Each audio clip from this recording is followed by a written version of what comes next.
Hi, I'm Mindy McIntosh, back with your next Macintosh Minute. And today I want to talk to you about 5 main ways to utilize so you don't have to read all of these tax books.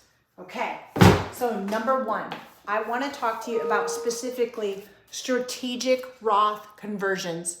It's so important. If we actually can walk through how do we make sure we're not converting too much or too little in a given year to jump too many tax brackets, or if you're eligible age, to make sure that we're looking out for IRMA costs when you're eligible for Medicare.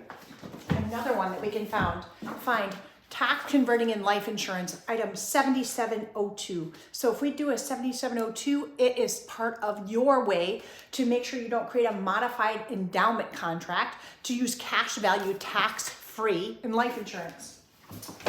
Number 3, let's talk about tax loss harvesting.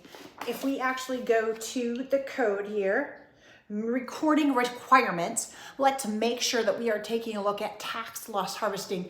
What does tax brackets look like this year, and how do we make sure that we're getting rid of maybe some even bonds in your portfolio as we look ahead in 2023? Number 4. What about if we are actually taking a look at donor advised funds? How many of you are, let's say, charitable in your giving? We can actually go to Title 26 of the IRS tax code and find out about how we might do that.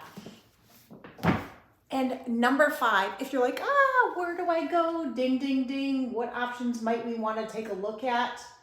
We can actually look at qualified charitable contributions. What does that mean? Are you going to be inclined to use a 501c3?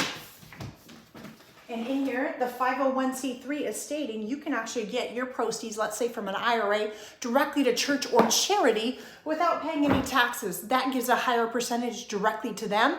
These are your top 5 tips on tax planning today. Don't feel like you need to sit for years and years and go through these items. Please reach out to us here at McIntosh & Associates, where we can help you on your tax plan.